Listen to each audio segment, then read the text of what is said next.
This is the reason why if you're on a six-figure income, you can't borrow much from the bank. 2 words to explain this. It's called assessment rate. So assessment rate is also known as a benchmark rate. So what it means is, say you're on a $120,000 income and you want to borrow something for up to 80%. Because you are really good at saving, you have 20% deposit. Now, as of today, the best rate for variable and occupier on average is about 4.88%. The bank does not assess you at 4.88% when they're determining your borrowing power. Because there's a regulatory board called Australian Prudential Regulation Authority, APRA. It maintains to the banks as a regulation that they have to have an assessment buffer rate of 3%. It means if you're applying at 80%, the assessment rate is then at 7.88% because you're adding 3% buffer. I speak to a lot of first home buyers who book a call through my TikToks. Not a lot of people have 20% deposit. Usually 5% deposit or 10% deposit. And say at 90%, you can't get this rate anymore because pricing from the banks is tiered. So at 90%, you might get, say, 5.5%, or at 95%, 5.7%. The banks have to add their 3% mandatory buffer. That becomes 8.5, that becomes 8.7. Now to add fuel to fire, well, the RBA every month is increasing interest rates by, for example, the last 2 consecutive rate rises by 0.25. Every time the RBA hikes up the rates, the assessment rate goes higher and higher.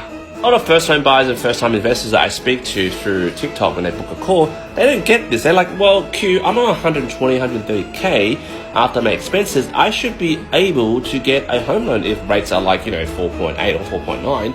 But look at this. Say, for example, you want to buy a property for $750,000. You have 20% deposit, plus you're opting for annual land tax if you're in New South Wales. You want to borrow 80%, so the loan will be $600,000. Say the available rate at the moment is about 4.88, but it's going to increase. So add in 3% buffer. Say, let's round this off to 8%. The bank will then go, hey, at $600,000 at 8% over 30 years, the repayment is $4,402.59. Let's go to a Google PAYG calculator and go put in 120K. Your monthly after-tax income that goes into your wallet is about $7,339 per month. Then we plug this net income that goes into your wallet, say that goes into your bank account, but the bank goes, well, can you pay this, buffer assessment repayment per month? And we do the maths, and then we do this. Okay, there looks like there's a surplus of 2,937. Then we haven't applied the bank's benchmark living expenses. For someone that's on 120K, you're looking around maybe 2,600.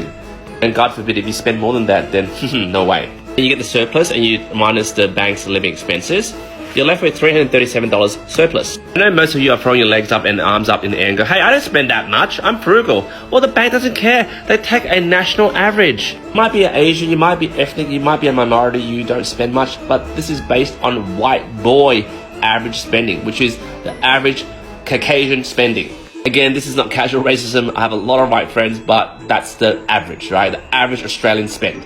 They apply this white boy average spend and go, oh, you're left with 337. That's kind of dangerous. We need a buffer, at least $500. Decline. And guys, I didn't throw in the car loans that you have, the novated leases, the credit cards, the buy now, pay later that you have. And if you're on bloody HEX, even worse. If you guys have HEX, on average, you reduce your borrowing power by $150,000. I'm serious. Guys, this is on an ideal situation. Someone that's on 120K with 20% deposit. If you want to borrow 90% to 95% with like a 10 to 5% deposit, probably looking at 500K lending. No, you guys like, what the F? Like, why? I earn like 6 figures, dude. Yo, I work at Ernst & Young, KPMG, yada, yada, yada. And guys, this is not going to stop. As inflation keeps going up, RBA's going to keep slamming rates. And, there's reports saying rates can go up to 9%. Which means the assessment rate will be 9 plus 3 is 12%. Yikes! Follow your first home buyers, first time investors. If you want to buy,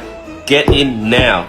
As you wait until October, the end of this year, yes, you might have this incredible income, but by then, eroded by a higher assessment rate, you're going to get jacked, yo. There you have it, guys. Hopefully this explains why with a high income, you don't get much lending. Jump in the comments, tell me what you think. Either roast me or toast me. Ha! See you there.